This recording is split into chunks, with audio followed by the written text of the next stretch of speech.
It's really special stuff. It's been really exciting. There's been all sorts of speculation about what we're doing, and we've been pretty cagey to build a head start. But now we're pretty confident that we could be a bit more open over time, and hopefully we can just get the community excited about this and to build on this new paradigm. So, some of you may have seen part of this talk, but the last part is newer. So, as we know, generative AI is eating the world. Parameter models just keep getting bigger and bigger. The demand for AI compute is scaling at a pace that's like far outpacing Moore's law. Something has to change, something has to give.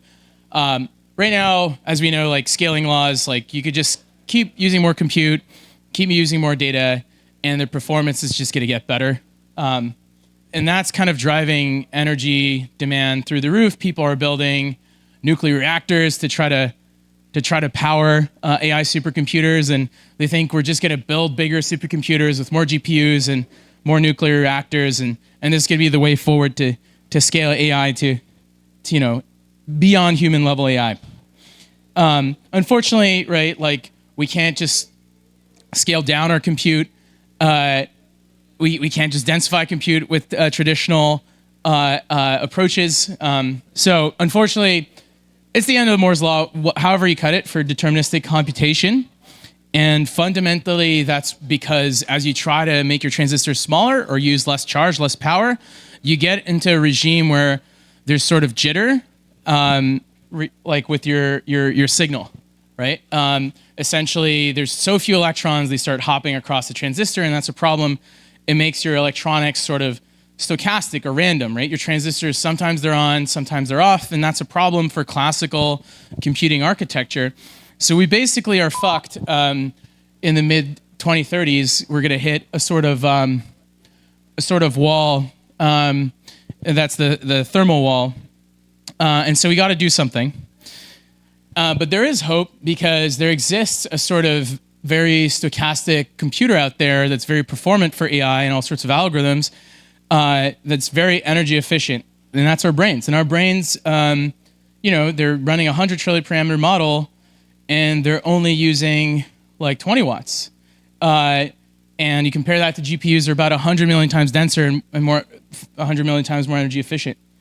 And so, the idea is, if we engineered a computational system from first principles for AI, inspired from biology, how do we take inspiration from biology? You don't try to mimic biology directly. You don't try to do biomimicry. You wouldn't build a plane that flaps its wings. You'd understand the principles that biology has learned to harness, and essentially you'd harness those principles directly with an artificially engineered device. And so that's what we're doing with sort of a type of physics called stochastic thermodynamics. So this isn't like your great grandfather's thermodynamics. It's a really recent theory. The core theorems are like 1999. It's as old as Google. When math is as old as Google, it's really young. And that's why people don't really know about this type of physics and this type of math. And that's why I schizo out on Twitter about it, because I want to kind of spread the message. But really, at the large scale, things are classical, they're deterministic. You have, Newtonian physics, you have like ballistics, or in the cases you have very strong signals, your computer is in a deterministic state. If you go to very low power and very low temperatures or very small time scales, things are quantum. They're in superpositions. There's sort of quantum interference happening, and you can make all sorts of analog quantum experiments, or you could build a quantum computer out of that type of physics. But if you have a mesoscale computer, or a mesoscale system, basically it's jittering, right? So it's more like chemistry or molecular dynamics or the physics of gases sloshing around, and it's essentially stochastic. So there's some randomness to the dynamics and there's some randomness to the state at all times. And so basically there's an opportunity to build a computer that operates in this mesoscale, right? A computer that has a probabilistic state, that has programmable probabilistic transitions, and that uses stochastic thermodynamics. And that's what we're pioneering. And we think it's the future of silicon. And we also think it's the future of AI hardware from first principles. And why is that? We think deep learning is going to struggle to capture the complexity of nature. a single forward pass is to get deeper and deeper in order to have enough computational complexity to replicate the distribution of the data set. And the distribution of the data set, the distribution of the data set, has a lot of compute from nature in order to generate it. And if you have to capture everything in one forward pass, you need to make your model bigger and bigger, and then you're going to have more parameters. And then since you have more parameters, you need to kill their entropy, and you need more data. And so instead, if we basically use sampling, right? Use like test time compute scaling, right? As we're familiar, then you can have a higher complexity sort of transformation from your input to your output, and you can capture higher complexity and data and deeper into the tails of the distribution. The problem is, Monte Carlo sampling. So to do MCTS and so on, any kind of Monte Carlo algorithm kind of sucks on a classical computer. You need a pseudo-random number generator. You have these sort of sequential walkers. They really suck. And then you got to make sure this chain equilibrates to something called detailed balance, where the ratios are right, and then you get basically a Boltzmann distribution, and that's really fucking slow. You could try to parallelize it, but there's a limit, right? So basically, to run these algorithms and make them competitive in the algorithmic landscape, you need a new type of computer. And that's essentially what we're building, right? So our mission is to build the densest substrate for AI. And so, our mission is, with the philosophy stuff, I talk about increasing the wattage of civilization with EAC, and then with Extropic, we're trying to gain more intelligence per watt. And then put together, we have more intelligence for civilization. We're scaling essentially the scope and scale of intelligence in our universe. And so, Trevor and I basically hacked like 10 years ago as students at Waterloo how to do AI on quantum computers from first principles, and then Google like poached us out of school, and then we launched this product known as TensorFlow Quantum, and then he went to the hardware division. I ended up working for Sergey Brin on like special projects of all kinds in physics and AI. But over time, we kind of got jaded with quantum, and we thought this sort of middle ground was between classical and quantum. The mesoscales was going to be way more interesting, and so we set out to do a bio-inspired or thermodynamic form of computing. And so, we're building hardware, we're building compilers and middleware, and we're building ways to connect it to the current deep learning stack, so that it just feels like regular JAX and whatnot.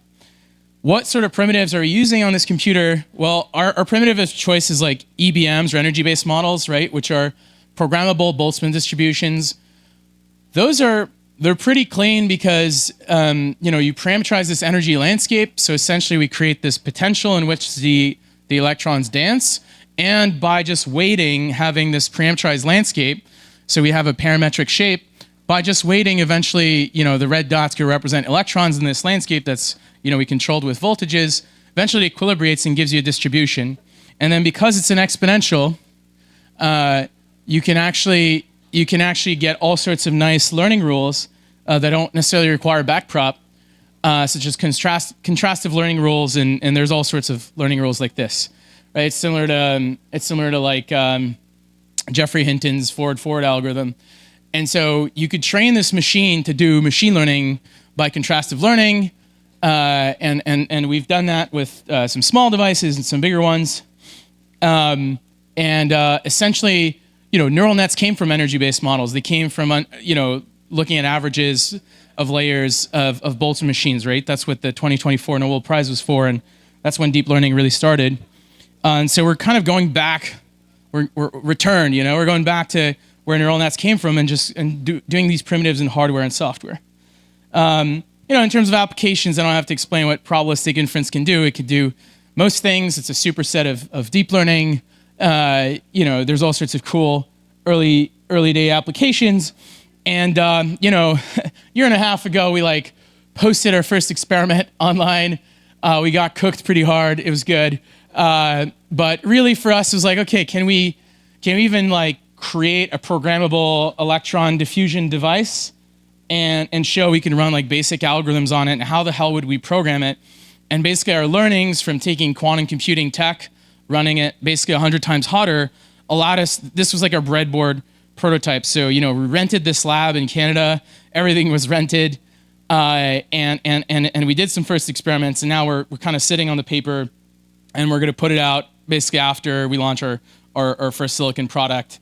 But the goal there is to like open source a viable way to build this type of computing, that's maybe less commercially interesting, but that academia can take and run with. But here's our first probabilistic chip. There was 3 probabilistic bits or 3 thermodynamic neurons, whatever you want to call them, a couple designs, and then the little snakes you see are like control lines to control the parameters, the tilt, and so on. That first chip, everything worked out. We have some cool experiments, and really it's like, if you had a different supply chain, you might want to do things in superconductors. Of course, like the problem is you have to cool it. Ideally, you could use a much smaller fridge, but it's not as dense as we like it, right? This chip is basically macroscopic. You could see the details like by the naked eye.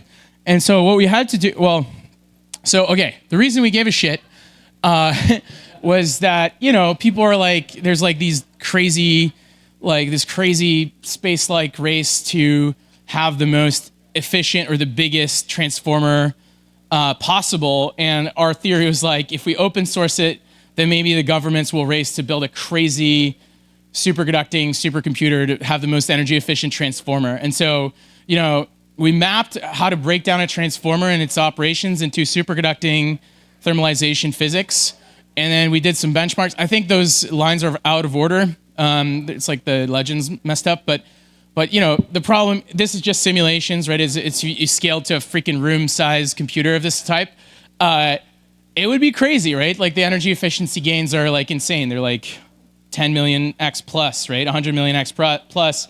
So that's cool. But obviously it's not tractable because you got to like super cool it, and you wouldn't be able to put it in your phone or something. And so basically we had to figure out how to port this technology and what we learned to room temperature and in silicon in order to make sure we could deploy it at scale and mass manufacture it. And, like a year ago, put out this plot, and then we were manufacturing our chips. And then, as we was reported in Wired, we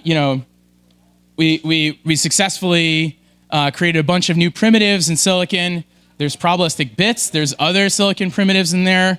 And basically, I'll talk about it, but we're going to give people access to this chip in a dev kit very soon. I'll get back to that in a second. I don't know if this is a movie, but you can see the probabilistic bit signal there. It's basically we control how much time the signal spends in 0 or 1, and we have like pretty good control there and like sort of reliable manufacturing. That's kind of the hard part. And if you get your components right, then you can scale. Of course, like none of this matters if we can't scale it, right? And so not only do we have to scale the hardware, but we got to scale the models, right?